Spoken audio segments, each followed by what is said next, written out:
Here we are, anchored at Marmara Ereglisi. That's probably not the correct pronunciation, but we're about halfway along the north coast of the Sea of Marmara. I anchored here yesterday after coming up all the way from near Ivalik, a little place called Alibay, which I was anchored at, and it was a very long journey. I left at 3 o'clock on Sunday and got here and was anchored by about 9:30 on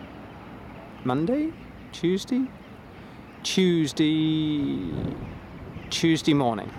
So quite a long journey, and the reason for that was that the anchorages I had targeted in the Dardanelles were not good for the southwest wind that we had, which was not typical, and so I had to keep going and got to this bay, which as you can see is quite a large open bay, and it says in my almanac that this is not terribly good protection. What it means is that it's not terribly good protection from the northerly winds that we normally have in this area, but now that we have southwesterlies, it's about the only place that does give reasonable protection, certainly for away. So it was my first option as a stopping place. Now we're on the subject of anchoring. There's my anchor ball, which as you can see is two round pieces of plastic slotted together, so it does actually look like a ball from certain angles. There you go. And this is my anchor winch, which in my case is a manual anchor winch. Couldn't afford an electric one. Also don't have room up the front for extra batteries, and I take very good care of my batteries. I have to say though, I'm very jealous of a lot of people with their electric anchor winches. It does take quite a lot of effort, but it's also taught me to try and drop my anchor in the right place first time, because it's a lot of manual labour to keep winching it up, dropping it down, winching it up and dropping it down. When I arrived in this bay, I took a motor around, and over there is a sort of breakwater or a pontoon or jetty sort of sticking out, which you can probably see if I zoom in, and beyond that there are some houses. Now between that pontoon, jetty, whatever you want to call it, and the houses, there is a very calm area. Quite small, but there's probably room if I drop my anchor right in the middle of it to swing in any direction. But it's a long way. If I pan around here, you might be able to just see some vehicles on the road there. I'd have to come all the way up that road on foot or by push bike to get anywhere near the town, which is right round here. And this is where we are. We're anchored at the moment in front of the swimming area. You may just be able to see the buoys there that mark off the swimming area. And here we are.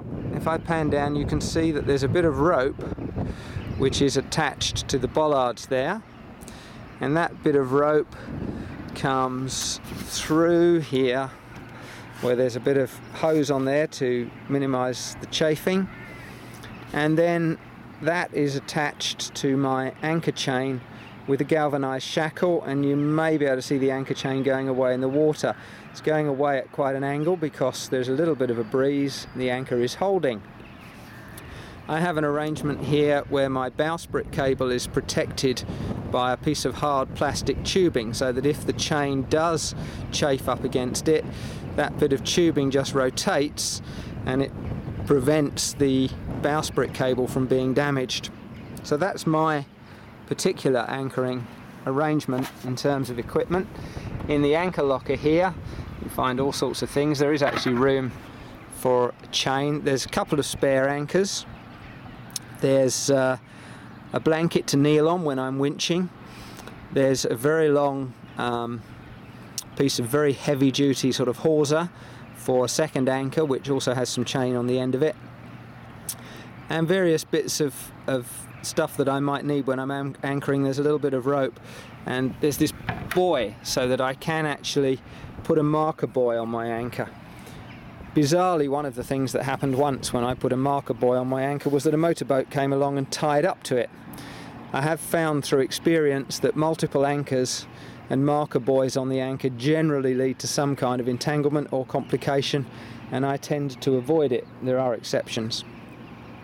Anyway, I was going to make a video as I came in here. I would have liked to make a video as I came in here of what I was doing and when I was doing it and how I was doing it and why. I did actually drop the anchor and reverse up to pull the chain out and so on, and put up this anchor ball. But I can't obviously do all those things solo and make a video as well. An anchor ball, by the way, is technically a legal requirement, although very few people bother with it. I have noticed some of the commercial ships anchored around here have an anchor ball up, but I see very few yachtsmen using it. One or two do.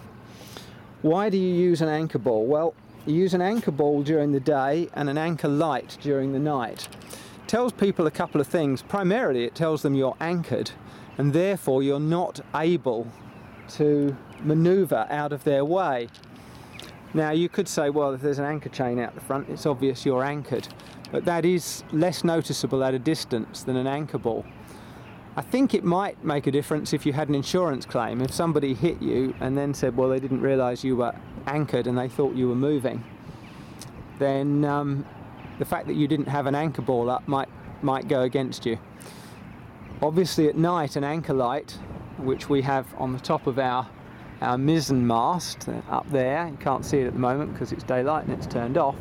An anchor light is perhaps more important at night because it does actually show there's something there if you can't be seen, whereas a lot of people take the view with an anchor ball, well, in daylight you can be seen very clearly and you're obviously not moving. Anyway, that's enough for the moment, and I will be making a video at some stage when I have crew actually showing how to anchor, and of course the book explains about planning up front and so on, which my planning this time was a bit unfortunate because the prevailing wind is from the north. All the anchorages along the way offer protection from the north.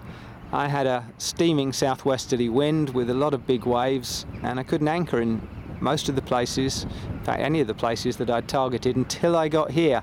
And this is the one place they slate as a bad anchorage in the book. For me, it's a perfect anchorage.